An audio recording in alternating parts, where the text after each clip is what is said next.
Magandang araw mga kababayan. Ngayon ay Wednesday, June 11, 2025. Narito ang ating latest weather update. Huwag kalimutang i-like ang video na ito, i-share sa inyong mga kaibigan at kapamilya, mag-subscribe sa aming YouTube channel at i-follow kami sa aming Facebook page. Pindutin ang notification bell para lagi kayong updated sa lagay ng panahon. Ayon sa pinaka-latest update ng PAGASA, patuloy pa rin ang pag-ihip ng southwest monsoon or hanging habagat sa malaking bahagi ng ating bansa. Bahagyang pinapalakas ang habagat ng isang tropical depression na nasa labas ng Philippine Area of Responsibility sa bahagi ng West Philippine Sea. As of 3 in the morning, ito ay nasa mahigit 600 kilometers sa kanluran ng Zambales at patuloy na lumalayo papunta sa southern China.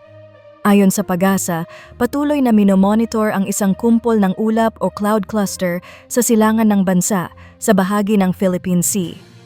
Ayon sa pinakahuling analysis ng PAGASA, wala nakikitang banta na ito ay magiging bagyo, pero may posibilidad na ito ay maging low pressure area sa loob ng 2 araw, kaya patuloy itong minomonitor.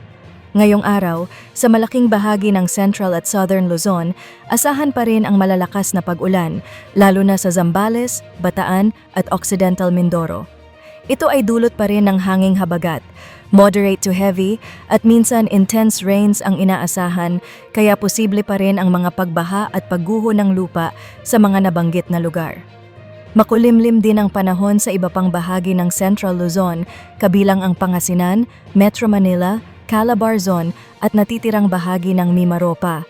Light to moderate at minsan heavy rains ang posibleng maranasan dulot ng habagat. Sa Bicol Region, posibleng makaranas ng malalakas na ulan simula ngayong umaga. Sa Northern Luzon naman, inaasahan ang fair weather sa umaga hanggang tanghali na may partly cloudy skies. Pagsapit ng hapon hanggang gabi, posible ang scattered rains and thunderstorms. Ang temperatura ngayong araw sa Metro Manila ay 25 to 31 degrees Celsius, habang sa Baguio City ay 18 to 23 degrees Celsius. Sa Palawan at Antique, asahan ang occasional heavy rains na dala rin ng southwest monsoon. Mag-ingat sa posibleng pagbaha at landslide. Mataas din ang posibilidad ng paglabas ng rainfall advisories at heavy rainfall warnings. Sa Northern Samar, Eastern Samar, Western Visayas at Negros Occidental, asahan din ang scattered rains and thunderstorms. Ang natitirang bahagi ng Visayas ay makakaranas ng generally light to moderate rains. Ang temperatura sa Puerto Princesa ay aabot sa 24 to 30 degrees Celsius, sa Metro Cebu ay 26 to 31 degrees Celsius. Sa Mindanao, mataas din ang posibilidad ng pag-ulan. Sa Caraga at Davao Region, magpapatuloy ang ulan mula pa kahapon hanggang tanghali ngayon. Sa natitirang bahagi ng Mindanao, bagamat partly cloudy to cloudy sa umaga, pagdating ng tanghali hanggang gabi, ay asahan na rin ang scattered rains and thunderstorms na maaaring tumagal ng 2 hanggang 3 oras. Ang temperatura sa Zamboanga City ay hanggang 34 degrees Celsius at sa Metro Davao ay hanggang 33 degrees Celsius.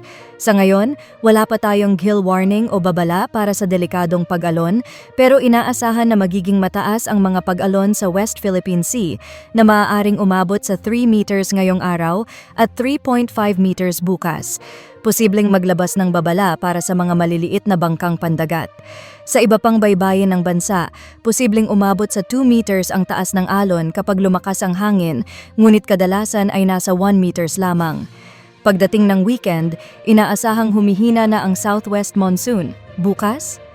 Thursday, kasabay ng Araw ng Kalayaan, posible pa rin ang malalakas na pag-ulan. Tinatayang aabot sa 50 to 100 millimeters ang dami ng ulan sa mga lugar gaya ng Pangasinan, Zambales, Bataan at Occidental Mindoro. Mag-ingat sa posibleng pagbaha sa low-lying areas at landslide sa mga bundok.